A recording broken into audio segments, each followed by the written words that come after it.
Hey ChatGPT, how do Christian and Jewish head coverings compare with a Muslim veil? Please provide an unbiased answer in 45 seconds. And tell the believing women to lower their gaze and guard their private parts and not expose their adornment except that which necessarily appears thereof, and to wrap a portion of their head covers over their chests. Surah An-Nur verse 24 chapter 31. This verse emphasizes modesty, instructing women to cover themselves in a way that upholds dignity and respect, aligning with the broader principles of modesty in Abrahamic traditions. Cleophy, the connection between Christian, Jewish, and Muslim head coverings lies in their shared roots in Abrahamic faiths, emphasizing modesty, spirituality, and obedience to divine commands. Jewish, married women cover their hair as a symbol of modesty and marital sanctity, based on traditions like Rebecca veiling in Genesis 24 verse 65. Christian, Paul's teachings, 1 Corinthians 11 verses 5 to 6, advocate head coverings for women during worship as a sign of humility and divine respect. Muslim, the Quran, Surah An-Nur chapter 24 verse 31, Surah Al-Ahzab chapter 33 verse 59, prescribes veiling to ensure modesty, dignity, and protection. All three practices reflect a shared value of modesty, spiritual reverence, and aligning personal behavior with divine will, though expressed differently across faiths and cultures. Thank you so much, ChatGPT. Let's dive deeper into this chapter together with Jack and Wilson.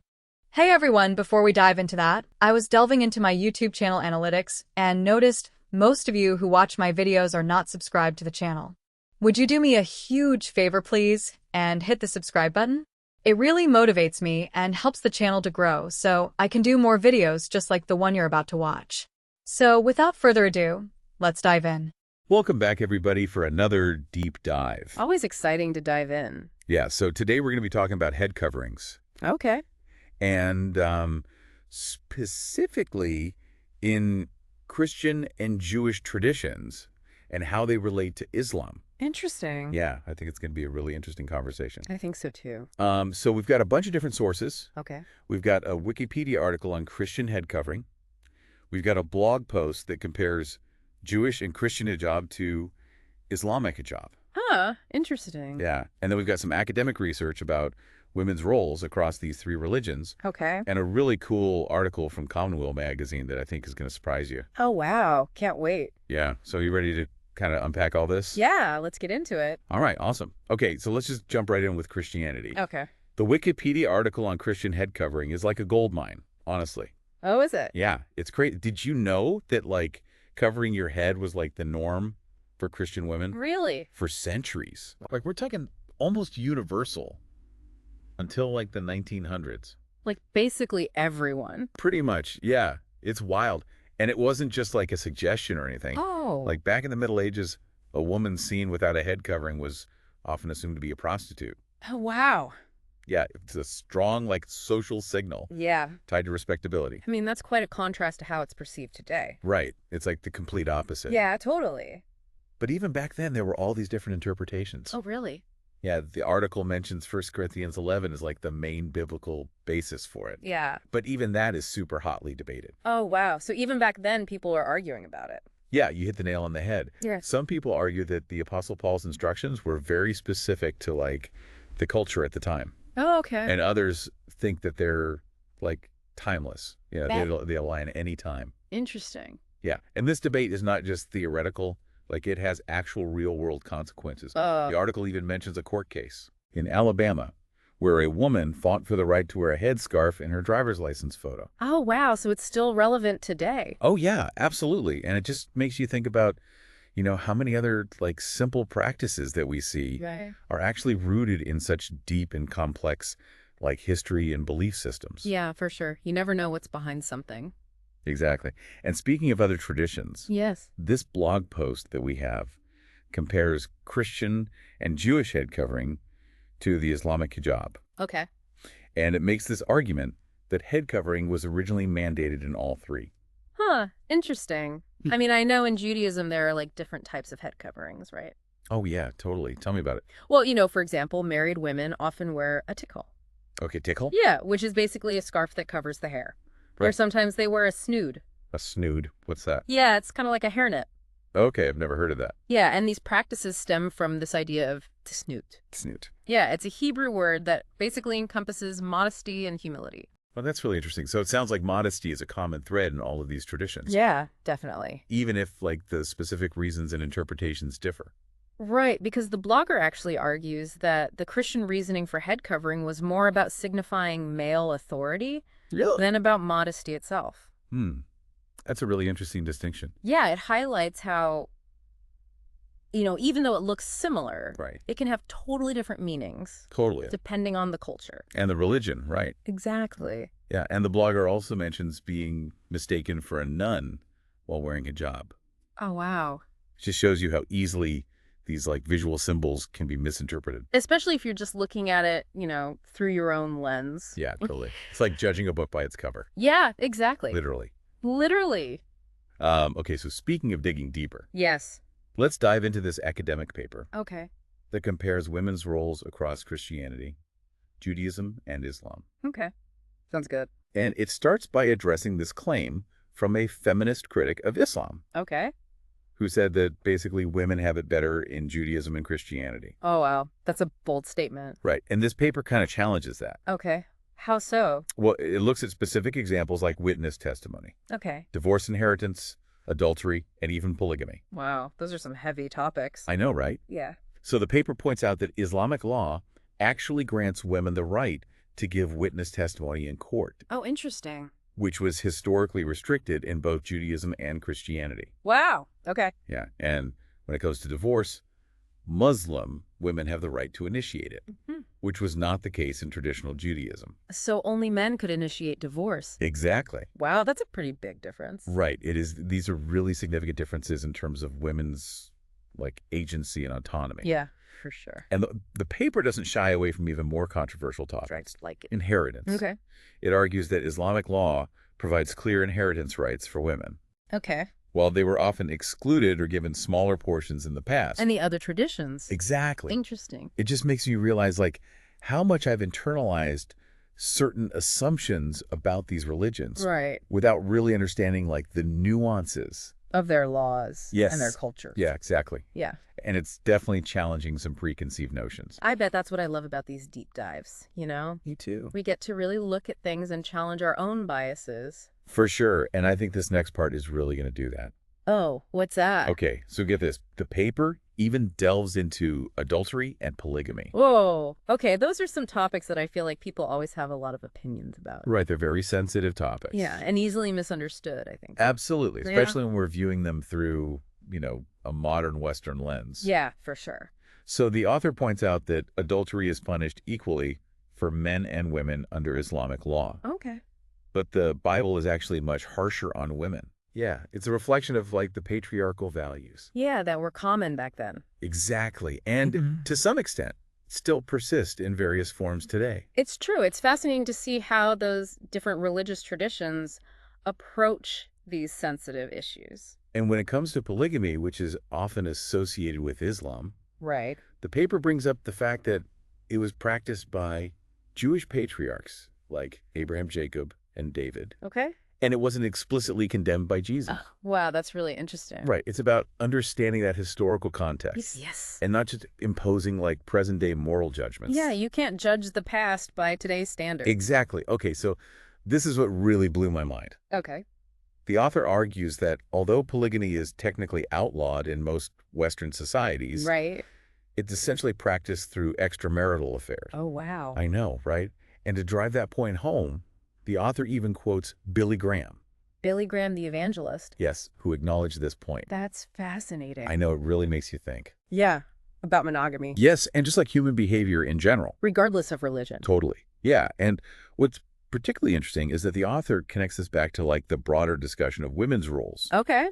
And suggests that even in societies where polygamy is not legally sanctioned, Right. there can still be these, like, systems and behaviors that lead to similar power imbalances. Between men and women. Exactly. That's a really interesting point. It is, right? It Yeah. seems like the more we delve into this topic, Yeah. the more we uncover all these, like, interconnected layers of history and culture and belief. It's not just about head coverings. Right. It's about understanding the bigger picture.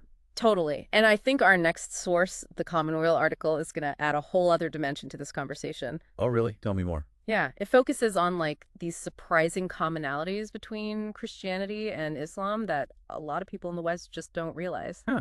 That's interesting.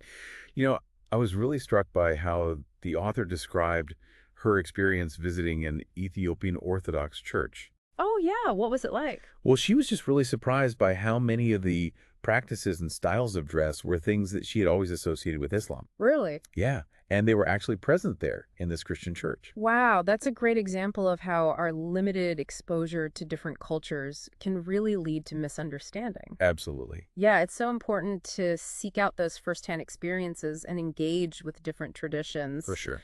to broaden our understanding. Totally. And the author really drives that point home by talking about how certain Arabic words like Allah, jihad, and Sharia Right. often get labeled as exclusively Islamic. Yeah, and that's not accurate. Not at all. And she explains like the broader historical and linguistic context of these words. Oh, cool. Yeah, and how they actually have roots in Christianity as well. Oh, wow. So these words are not just Islamic. Nope, not at all. They have a much longer history. Interesting. And it's just a reminder to be cautious about making assumptions based on like surface level interpretations. Yeah. Okay. Okay, you won't believe this. What? The author even shares an anecdote about hearing the word Sharia used in a Catholic mass. Whoa. No way. I know, right? Can you imagine? That's wild. It just goes to show how much richer our understanding can be Right. when we step outside of our mental boxes and explore these intersections. Yeah, for sure. That story really resonated with me. Yeah. It's such a powerful reminder that these religious traditions are often way more fluid and interconnected than we realize. Absolutely. It really highlights the importance of interfaith dialogue and understanding. Especially in today's world. Totally. It makes me wonder about that word jihad, Okay. because we often hear it used in such a negative way. Right, like associated with violence and extremism. Exactly. Eh. But the article mentions this concept of lesser jihad in Islam, Oh, right. which refers to taking up arms in self-defense or for justice. It's a really important distinction. It is, and it's actually a concept that has parallels in Christian just war theory. Really? Yeah. Right. Which outlines the conditions under which using military force is justified. Interesting. So both traditions recognize that there are times when using force might be necessary. Right, exactly. All right. But both of them also really emphasize the importance of things like proportionality, Okay. just cause. And last resort. Yes. Yeah, so it's not just about going to war for any reason. No, not at all. There needs to be a really good reason. Exactly. Wow. It just goes to show that there is so much nuance to these terms and concepts. Yeah, and that nuance is often lost Right. when we rely on like simplistic or sensationalized portrayals Yeah, totally. It really underscores the need to go deeper. and to understand the context. Yes, exactly. And I think that's a perfect segue to what I wanted to talk about next, which is this question of how we apply all this to our own lives. Ooh, I like where you're going with this. Yeah, how can we take these insights and use them to interact with others? Right, because this deep dive has been incredibly eye-opening. It has. There's clearly so much more to the story of head coverings than meets the eye. Yeah. It's a powerful symbol. It is, and it has a really rich history. And understanding it, I think, can help us be more empathetic and respectful Absolutely. in our conversations with others. Totally. I couldn't have said it better myself. It's about recognizing that even with something as simple as a piece of clothing, Right. there can be so much meaning and significance behind it. Yeah. And by engaging with that complexity We can foster greater understanding. and build bridges Exactly. between different cultures and faiths. Couldn't agree more. So true. Awesome. Okay, so Yeah. it's crazy, right, how these conversations always seem to like come back to Perspective. yeah, perspective and context. Yeah. We can't just look at, a practice like head covering on its own. Right. We have to think about all the different beliefs and influences. Purple tapestry, you know? Exactly. And that's what makes this deep dive so fascinating. I know, right? We're seeing how a practice that looks simple on the surface Yeah. is actually so intertwined with social norms and Yeah. religious interpretations. And even power dynamics. Oh, for sure. And speaking of unexpected, Yeah. I was really struck by that anecdote in the Commonweal article Oh, yeah. about the woman hearing the word Sharia at a Catholic mass. It's crazy, right? I know it's such a good example of how Uh-huh. our assumptions can really limit our understanding. Totally. I mean, we like to put religions and cultures into separate boxes. Yeah, But that doesn't reflect how interconnected they really are. absolutely. It's a reminder to always be questioning those assumptions. Yeah, always be curious. Yes, and to be seeking out different perspectives. And that's what these deep dives are all about. That's it. That's the whole point. I love it. So as we continue this exploration, Yeah. I'm curious to hear your thoughts on something that came up in our research. Okay. So the blog post comparing Jewish and Christian head covering to hijab Yeah. mentioned this point that really made me think. Okay, what is it? The blogger argued that the traditional Christian rationale for head covering was more about signifying male authority than about modesty itself. Huh. That's an interesting point. Right. What's your take on that? I mean, it highlights how modesty isn't always the only reason for covering your head. Okay. In some Christian interpretations, it's seen as a symbol of submission to male authority. Huh. Yeah, Huh. reflecting a certain view of gender roles. That makes you wonder how those interpretations have changed over time. Right, especially with how views on gender have evolved. Totally. And it's not just about society changing either. Okay. Even within Christianity, there are so many different beliefs about head covering. Oh, yeah, for sure. Some denominations still see it as super important. Right, like some Anabaptist groups. Exactly. While others have basically abandoned the practice. So it really depends on the context. Yeah, the context is key. And this brings me back to that academic paper. The one about women's roles. Yeah. Which compared women's roles across Christianity, Yeah. Judaism, and Islam. Right. It was really interesting to see those differences.